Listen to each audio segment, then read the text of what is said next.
Bismillahirrahmanirrahim. Ar-Rahman 'allamal Qur'an, khalaqal insan.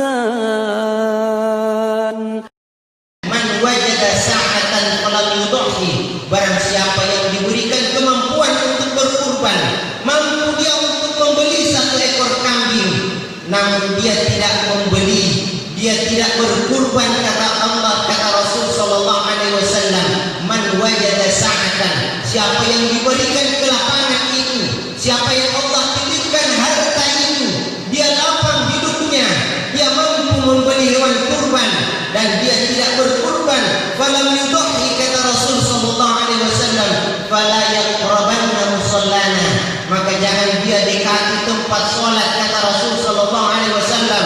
Seakan-akan Rasulullah mengatakan kepada kita, tidak ada guna sujudmu kepada Allah manakala kalian diberikan harta yang banyak, Allah titipkan kalian rezeki yang banyak, namun kalian tidak lengkapi kesyukuran kalian dengan menunaikan ibadah kurban. Jadi ibadah kurban ini memang dia adalah perkara yang sunnah, yang diwajibkan untuk pribadi Rasul, namun sunnah untuk umatnya.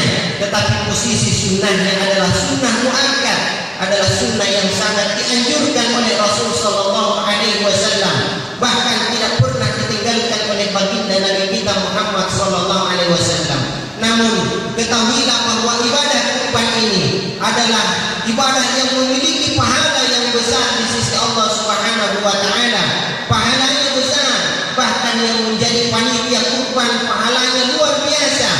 Jikalau 100 orang yang berkurban, maka di jumlah pahala 100 orang yang berkurban itulah yang akan didapat oleh panitia kurban. Namun ternyata pahala yang besar, tetapi juga amanah yang besar. Maka ada 3 hal yang harus kita perhatikan, baik mereka yang berkurban maupun mereka panitia kurban. Apa itu? Ada 3 hal. Jikalau 3 hal itu tidak terpenuhi, ataukah ada salah satu yang tidak terpenuhi, maka batal kurban seseorang, sia-sia pengorbanan seseorang, dan tanggung jawab besar di sisi Allah Subhanahu wa taala bagi para panitia kurban. Apa itu?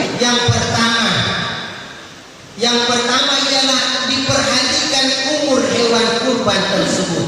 Kenapa?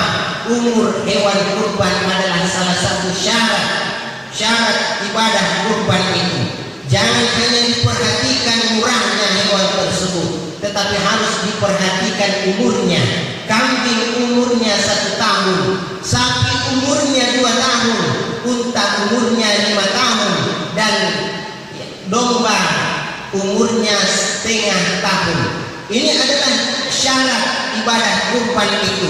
Jikalau syarat tidak terpenuhi, maka sia-sia ibadah kurban seseorang. Sekali lagi saya sampaikan, jangan hanya diperhatikan murahnya hewan kurban tersebut, tetapi diperhatikan umurnya. Jikalau syarat tidak terpenuhi, maka sia-sia kurban seseorang dan tanggung jawab besar di sisi Allah Subhanahu wa taala bagi mereka yang diberikan amanah untuk membantu, untuk mengumpulkan dana tersebut. Hadirin yang dimuliakan oleh Allah Subhanahu wa taala, yang kedua yang harus diperhatikan adalah pastikan bahwasanya binatang itu ketika disembelih, ketika dikurban, ketika dipotong lehernya, maka pastikan bahwa binatang itu mati karena sembelihan, bukan karena sesuatu yang lain. Kenapa? Karena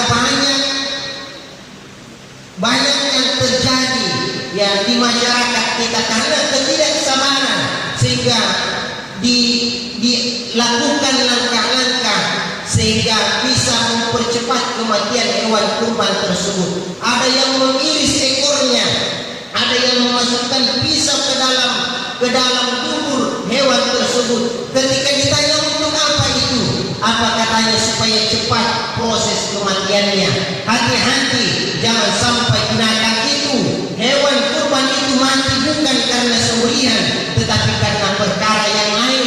Kalau matinya bukan karena sembelihan, maka itu tanggung jawab besar di sisi Allah Subhanahu wa taala. Kurban harus